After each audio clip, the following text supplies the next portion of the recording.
Hello students of class 8। ये आप लोगों की गृह विज्ञान का बुक है और गृह विज्ञान का फर्स्ट चैप्टर है स्वास्थ्य। फर्स्ट पार्ट में हमने आपको बताया था पोलियो के बारे में और नवजात शिशु की वृद्धि की निगरानी तथा उसके लाभ और प्रतिरोधक क्षमता एवं इसके महत्व। आपका ये सेकंड पार्ट है। इसमें हम बताते हैं प्रतिरक्षा टीका लगाने की विधि एवं महत्व। शरीर की प्रतिरोधक क्षमता बढ़ाने के लिए थोड़ी सी मात्रा में किसी रोग के रोगाणुओं को इंजेक्शन या ड्रॉप के माध्यम से शरीर में पहुंचाना प्रतिरक्षा टीकाकरण कहलाता है। ये रोगाणु शरीर में जाकर रोगों से संबंधित प्रतिरोधक क्षमता को जागृत करते हैं। इस विधि के माध्यम से शारीरिक प्रतिरोधक क्षमता में अपेक्षित विकास होता है। इन टीकों के प्रयोग से बच्चों का भविष्य सुरक्षित हो जाता है। इन टीकों को लगाने से बच्चों का जो भविष्य है सुरक्षित हो जाता है और शारीरिक व मानसिक रूप से मजबूत होने के कारण वह प्रत्येक क्षेत्र में अपना विकास कर सकता है। बच्चों को अनेक बीमारियों से बचाने के लिए टीकों की नियमित जानकारी का होना आवश्यक है। जैसे इसमें दे रखा है मुख्य टीकों की सूची तथा कार्यक्रम। उम्र, टीका खुराक, टीका कब दिया गया, टीका कब दिया जाएगा। टीका कब दिया गया, टीका कब दिया जाएगा, यह डॉक्टर या नर्स द्वारा बताए गए या लिखा जाता है। जन्म, BCG ओरल पोलियो टीका पहली खुराक। हेपेटाइटिस बी का टीका पहली खुराक। DPT पहली खुराक। 6 सप्ताह ओरल पोलियो टीका दूसरी खुराक। हेपेटाइटिस बी टीका दूसरी खुराक। 10 सप्ताह में DPT दूसरी खुराक ओरल पोलियो टीका तीसरी खुराक। 14 सप्ताह में DPT तीसरी खुराक ओरल पोलियो टीका चौथी खुराक। 6 से 9 महीने ओरल पोलियो टीका पांचवी खुराक। हेपेटाइटिस बी टीका तीसरी खुराक। 9वें महीने में खसरा का टीका। 15 से 18 महीने में MMR, measles, mumps rubella oral polio टीका छठी खुराक। 5 साल में DPT बूस्टर खुराक ओरल पोलियो टीका सातवीं खुराक।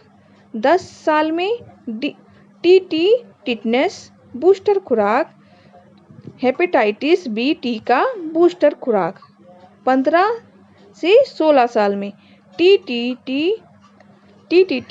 टिटनेस चौथा बूस्टर खुराक। टीका लगवाते समय निम्नलिखित बातों का ध्यान रखना चाहिए। 2 टीकों के बीच का अंतर 1 महीने से कम नहीं होना चाहिए। जब हम 2 टीके लगवाते हैं उसका बीच का अंतर 1 महीने से कम नहीं होना चाहिए।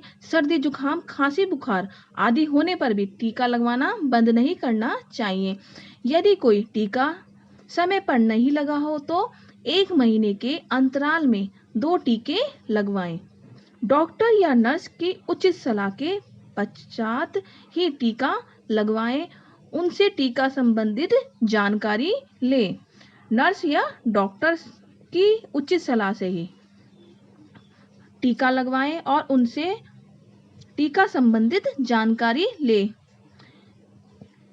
उचित समय पर टीका लगवाने से भी लाभ प्राप्त होता है। समय पर टीका लगवाने से ही लाभ प्राप्त होता है।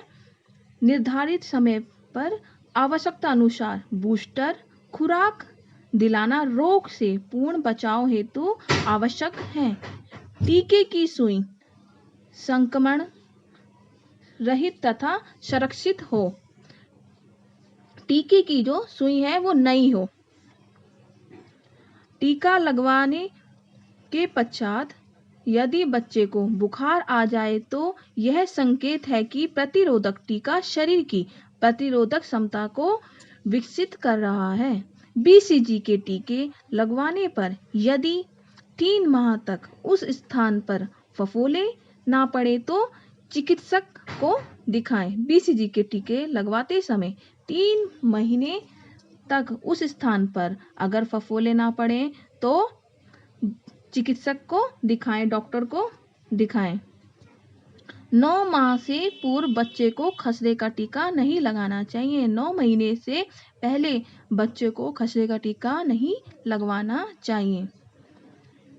जन्म के तुरंत बाद बच्चे को स्तनपान कराना चाहिए।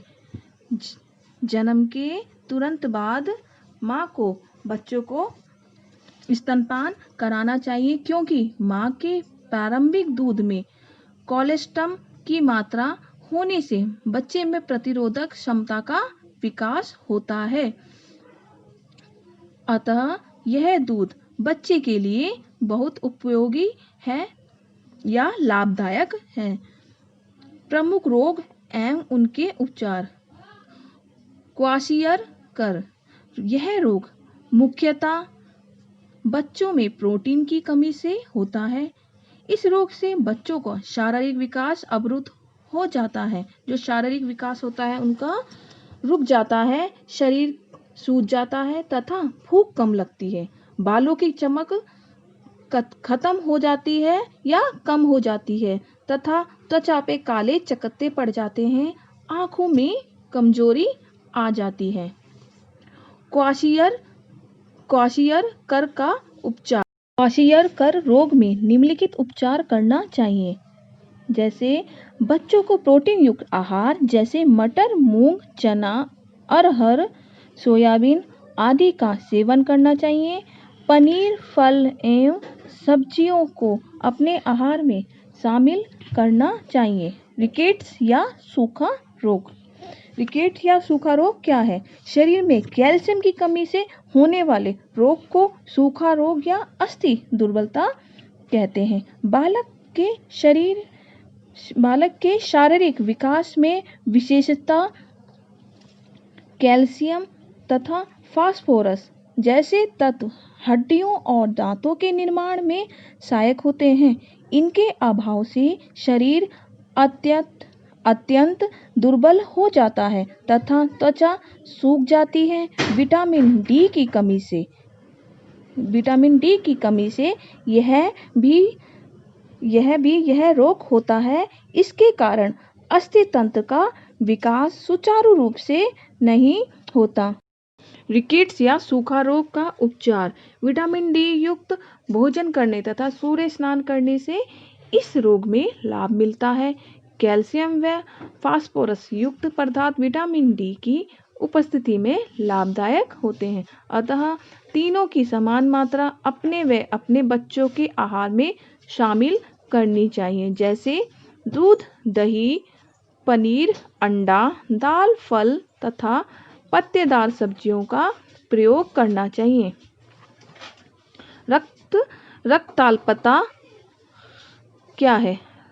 रक्ताल्पता का आशय है शरीर में रक्त की कमी होना, शरीर में खून की कमी होना, भार में कमी, वजन में कमी आ जाना, आलस्य व सुस्ती तथा चेहरे में पीलापन रक्ताल्पता के ही लक्षण हैं।